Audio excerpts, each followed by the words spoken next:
This is Dabu 7. We have 6 airlines, major airlines, canceling flights to Venezuela over the weekend. And they're saying that from here on out, the U.S. aviation is warning everyone that there's a heightened military security alert for this whole region. A NOTAM put up for many of these different spots because of the major buildup of American forces. Usually when this happens, the next step is they start striking.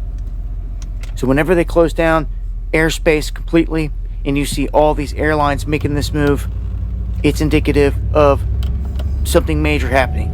Also, believe it or not, we watched the spike in the pizza activity in Washington, them ordering pizzas and all this. This goes hand in hand with them getting together in a big meeting, getting ready to launch something. Meaning that they were getting together looking at what they could do for these strikes. Trump has been presented a whole plethora of new options here, and it looks like they're really about to commence this whole thing here. So the U.S. was talking to Maduro, it seems, in this new phase of operations. They were willing to give him a chance. He put out this really cheesy video of him dancing around saying, peace, no war. But the options on the table right now include overthrowing Maduro. There's been talk of him leaving the country to go to somewhere else for the rest of his days, where he would basically go into hiding, or another country we're protecting, like Colombia or Russia or China, something like that. If it's Colombia or one of the neighbors right next door, the U.S., with all the guns in the area, they could turn their guns right toward Colombia next. I almost feel like that's going to be the move, because Trump's done put his target on the leader of Colombia and saying that they're the #1 cocaine trafficker in the world. If they're down here trying to take out narco people, how are they not going to go after that guy? So I think that this is going to expand largely, and it's going to come all the way up to our doorstep. They're already talking about strikes in Mexico. They can start doing these things hand in hand, back and forth. This all becomes a war zone here at any moment. I mean, it already is, but for all the people that have been sleeping on it, this place is about to come alive with war from Venezuela to our southern border. I hope people are ready for the blowback, because they surely... Shalom. First and foremost, I want to give all praises and glory and honor that's due to Yahweh, Ba'ashim, Yahweh Shai, Ba'ashim, Kakodash. Double honors to the apostles and elders of Great Millstone and Rule Well. Blessings and salutations to the hopeful elect. News in the gospel broad, lifting up the standard of Yahweh, Ba'ashim, Yahweh Shai, wherever it may be. This is another lesson through the Spirit. It says U.S. to launch a new phase of Venezuelan operations, including overthrowing Maduro. And essentially this come in tandem of America trying to invade Venezuela. As we know, Venezuela have seen economic downturn for the last fucking 10 years or so. They've been pretty much in Great Depression levels due to central banks and funds and particular resources being depleted from their country, from their society, when you're in bed with this damn Edomite, man. See, when you're in bed with this cracker, you're going to have to take certain things, and when you redact out of the deal, he's going to send the U.S. forces after you, and that's how he always got down. Now, they're trying to overthrow this guy Maduro, because for the simple fact, you know, you got guys that go up against the American democracy, so to speak, or the Republican, and America has resources that, you know, you have resources that they want, and they can't take from you. Essentially, they going to overtake you militarily, and that's what we're seeing here. They're talking about Colombia and drug trafficking and all this other shit. Get the fuck out of here, bro. That's one of the least of your concerns. Reality of it is they want to go down there and get that oil, and they want to confiscate them drugs for themselves, because that's what Esau do, according to Habakkuk, the 2nd chapter, man. Okay? Cocaine, poppy fields, heroin, all that shit is flown in from different parts of the world. Not only Colombia or Venezuela, you know, which you do have drug trafficking in those locations, but the United States government is behind everything. They sew it up lock, stock, and barrel. You see? So to say that there's a threat, it's not an immediate threat, bro, all right? They just want a reason to go down there and overthrow them. Like the whole thing when they was talking about Trinidad and the borders being open and people coming from Venezuela and those different Latin American countries, it was all a ploy to be able to overtake them, man. Okay, so it says 1 day after the FFF issued notice to air missions, which is the NOTAM abbreviator, on alert notifying pilots of potential serious hazards in certain airspaces. It reads, it says, the Marquita flight information region above Venezuela. It says routers reported that the U.S. is poised to launch a new phase of Venezuelan-related operations in the coming days, citing 4 U.S. officials. And you know why they trying to bully Venezuela? Because, you know, those are little small hermit nations, man. Yeah, they may have the backing of likings of China and smaller countries, but overall, it's not really a big threat to Esau to go and take them over. Like when they showed you that footage, this nigga's dropping drones on boats, dropping drones on people, you know, and saying, oh, that's a boat full of cocaine. He'll drop a fucking bomb on a goddamn kayak, man. I'm like, what the hell wrong with you, bro? But nobody wants to talk about that $1 billion in drug money, or that $1 billion in that cargo freight that was seized that had JP Morgan signature all on it, and that thing came up miraculously seized, and nobody, you know, you never heard anything else about it afterwards, man. But they going over here and they fucking with the tribes. Which this is all Yahweh Shem Yahweh Shai, man. All right, because overall, Esau is coming down with great wrath, man. You know, and like we said before, World War III is inevitable, and all these little proxy and little what do you call regional conflicts will soon escalate into a greater global war. Okay, right now the sides are just being put into play, and perspectives are being made, and the world is getting ready to come up against Esau, because he don't have that same energy towards the Iranians. He don't have the same energy towards the Russians. He don't have the same energy towards China. You know why? Because they're being backed by other superpowers that will defend them.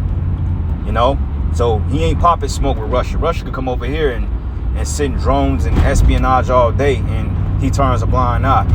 But let a place like Nicaragua or some shit like that, or one of these little smaller nations, you know, Afghanistan, Iraq, let one of them jump the buckets with Esau.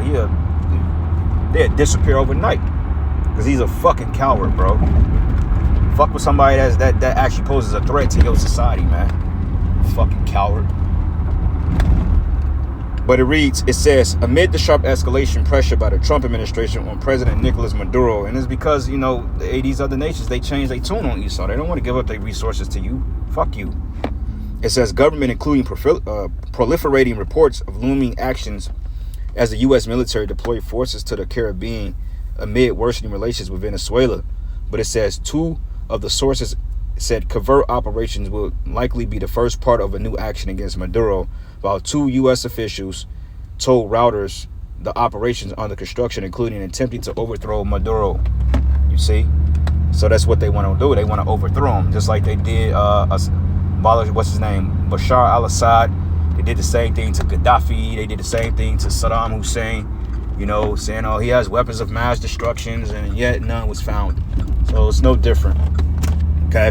This is why everybody's getting ready to rise up against this devil. You see? So this is the book of Matthew 24:7. It says, not a 6, it says, and you shall hear wars and rumors of wars, but see that ye be not troubled, for all these things must come to pass, but the end is not yet. Yeah, the end is not yet, man. Okay? And it says, for nation shall rise against nation, and kingdom against kingdom, and there should be earthquakes and famines and pestilence, and earthquakes in diverse places. Yep, earthquakes. You know, one of the beloved saints sent me a video, a video clip of going into the earthquakes, how they're being on edge, and how, you know, with the New Madrid and the what do you call it, the San Andreas fault line is in danger of erupting. You know, and she said, well, you know, you've been saying this for X amount of years, so, you know, essentially what the prophets speak, it will come to pass, and things are just going to start to happen, and they're just going to fall. You know, things are just going to come together. You know, like I mentioned in my last video, that there's going to come a time that things are going to go from bad to worse literally overnight. It says all these are the beginning of sorrows. Okay, so we are in the beginning of sorrows. All right, so going here, let's go back to the article. It says, before Reuters report, it says 6 airlines already canceled flights to Venezuela on Saturday after the U.S. aviation regulator warned major airlines of dangers from heightened military activity amid a major buildup of American forces in that region. See, there they go. When they building up, then it's murder, she wrote. in that region, as well as potentially hazardous situation, which is war, when flying over Venezuela, and urge them to exercise caution. So essentially, this is going to cancel the flights. I mean, you know, there's no point in going to a war-torn country. Same thing they did, you know, with Israel and Iran conflict. A lot of flights and so forth was canceled. A lot of things were altered. So, I mean, that typically what goes along with it, you know. But let's go from here to the book of Joel 3, and get a couple more precepts, then we'll end it. But this is the book of Joel 3, and I'm going to start at verses 9. It says, proclaim you this among the Gentiles. It says here, prepare war, wake up the mighty men, let all the men of war draw near. So this is just another situation, or just another bump in the log, so to speak, because this is just rumors of wars, but this is actually getting ready to be a regional war. And it reads, it says, wake up the mighty man, let all the men of war draw near, let them come up. Okay. It says, beat your plowshares into swords and your pruning hooks into spears. Let the weak say, I am strong. Yeah, because Venezuela is technically a weaker nation. They can't do anything with America militarily, and they know that. So what's the outcome of that? But beat your plowshares into swords and your pruning hooks into spears. Let the weak say, I'm strong. But assemble yourselves and come, all ye heathen, and gather yourselves together round about. Thither cause thy mighty ones to come down, O Yahweh. Okay, war. So the Most High is putting the spirit of war on these nations. It says, let the heathen be awake and come up to the valley of Jehoshaphat, for there would I sit to judge all the heathen round about. Okay, so yeah, the Heavenly Father is making moves, man. Okay, like it tells us in Habakkuk, though it tarry, wait for it. Matter of fact, let's get that. Habakkuk 2, and let's start at verses 3. It says, for the vision is yet for an appointed time, but at the end it shall speak and not lie. Though it tarry, wait for it, because it will surely come. So that's that bad to worse overnight, because it's tarrying, but even within the tarrying, there's still a process that's building up. There's still progress that's being made. So once the progress is fully transparent, then that's when things really start to hit the fan. And it says here, behold, his soul which is lifted up in him is not right in him, but the just shall live by his faith. Yea, also because he transgressed by wine, he is a proud man, need to keep it at home, who enlarges his desire as hell and as death, and cannot be satisfied, but gathering unto him all nations and heaping unto him all people. Yeah. And this is what we're doing. This is what we're seeing. It says, should not all these take up a parable against him, and a taunting proverb against him, and say, woe to him that increaseth that which is not his? But how long to him that laden himself with thick clay? Okay, which is that. It says, should they not rise up suddenly that should bite thee, and awake that should vex thee, and thou should be for booties unto them? Spoils. It says, because thou hast spoiled many nations, all the remnant of the people should spoil thee, because of men's blood, and for the violence of the land, and of the city, and all that dwell therein. Okay, so I'm going to end it giving all praises and glory and honor that's due to Yahweh Bashim Yahushai. Lord's will, you're edified. To the next lesson. Shalom.